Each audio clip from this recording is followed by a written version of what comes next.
that 2 million people could have their gas and electricity cut off this winter because they can't afford to top up their prepayment meters. That's according to new analysis by Citizens Advice, the charity.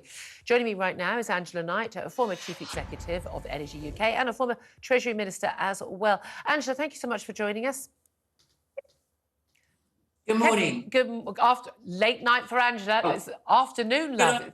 What did you get up to last night? Angela, thank you so much for joining. Look, it took me years to say, not to say breakfast. I'm doing well. Let's talk about this. I mean, look, Citizens Advice, a great charity helping people who get into debt and needing a lot of help. Warning about these people. And some of the stats are really quite extraordinary. They say, you know, at least once a month last year, 1.7 million people got disconnected for a period of time. They reckon more than 2 million this winter. Some 800,000 people went off for more than 24 hours without any gas, any electricity last year because they couldn't afford to top up. But they reckon this is getting worse and worse. Half of those in debt to their energy supply have had to turn the heating off.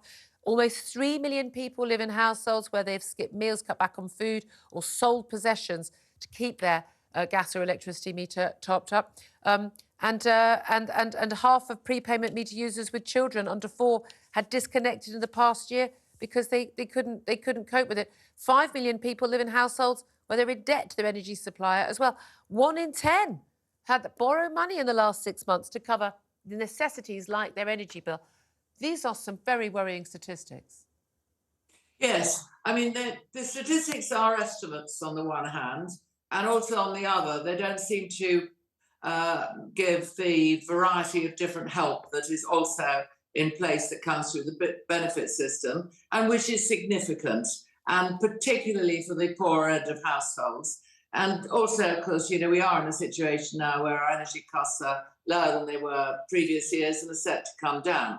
So having said that, you know, there are some issues around those numbers, I do think also that there is a good point that has been raised by Citizens Advice. And the fact that assistance with your energy bills comes in from all directions, you know, you might be eligible for some from your council, you might be eligible for some state benefits, there's things like the warm homes discount, and indeed you go to your energy company and say, well, look, I can't pay now, let's try and sort something out, and they have responsibility to do that. You've got all that around, but at the same time, it seems to me that we do need to stand back and think through all this again. I mean, firstly, gas and electricity are not going to be cheap. You know, we can't pretend otherwise. We're on a major change taking place in the UK, and it costs money. But the second thing, the second very valid point is, to me, that we do now seriously have to look at a different way for some parts of society to pay for their energy, what is known elsewhere as a social tariff, which is a tariff which, for those who are eligible, and we can argue about the grey areas, but let's look at the fundamentals, those that are eligible just pay less for their gas and electricity. Because they simply haven't got extra money. But the thing is, there's also the issue, like up about £300 of your bill before you even put the heating on once, or put the oven on, is a standing charge. And again, that's a small percentage if you're using a lot of electricity and gas, but it's a very big percentage if you're using very little. But there's also the issue of the prepayment meter. Now, it's one thing. Don't approve of smart meters. They were only there so they could ration energy. Don't know why people think they should have them. It's for the benefit of the companies. People have rightly seen through this, and they are not being able to roll out these things anymore because people have realised. But prepayment meters, you go to your electricity, your energy, your gas supplier, and you say, look, I haven't got the money. They'll go, OK, we'll give you help. That doesn't put money on your prepayment meter. If you can't make it work unless you put money in it, and you haven't got that money, you're sitting in the cold and the dark, and that's what people are doing, even people with families. Well, that is precisely the point that I'm trying to make, actually, Julia. I agree with you.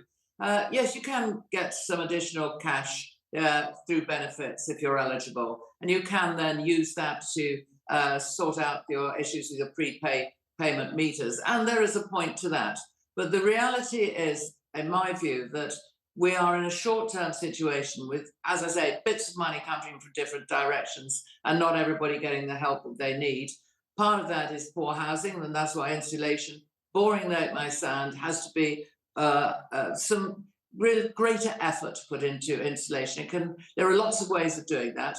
But the second is that why not have a social tariff? Why not just have a gas and electricity tariff that for those who have difficulty, have financial difficulty, they do just simply pay less. Okay. Or the other option, Angela, would be that we didn't have such high energy prices because it has a sensible mix of energy which relied on fossil fuels and not reliable wind and solar, where you have to pay double because you need to have the backup. I'm just throwing that out there. Well, that's part of it. You see, I rather agree. First of all, I'm not in favour of standing charge. I know that many of the energy suppliers aren't in favour of a standing charge. It's there, it's big, and it goes to pay for some of the infrastructure. Okay, we are going on this big net zero changes. They're very large engineering changes, as you and I have discussed. At the moment, it's paid for by sitting on the bill. So what is sitting on the bill? Are we all aware of it? And should that be the way to pay for it? Well, I think the people who are in favour of net zero should pay for all those changes, and the rest of us not. Angela, we'll have to leave it there. Time's against Angela and I. Always so good to talk to you. Tom Slater still with me in the studio. Look, it seems to make sense. A social tariff for people on low incomes is certainly a factor. But main issues, they need to bring down energy prices for all of us. Absolutely. You can do the two at the same time. We need to go back to talking about energy abundance and talk of security. Making it too cheap to meter. That's how people used to put it. There's just so much of it. Why can't we return to that? Ditch all of this. That would make us, no, that would make us bad people.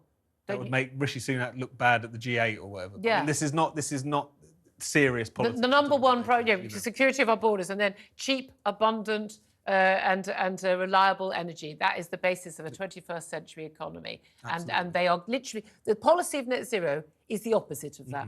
It should be expensive, it shouldn't be abundant, it should be rationed, and that's a good thing, and it should be unreliable. That's literally the policy. And these people have been elected to office, and the next lot, even worse. But the more people are going to start to realise what's going on. The whole social contract's been flipped on its head. Yeah, absolutely. And that's going to Tom Slater, thank you very much indeed.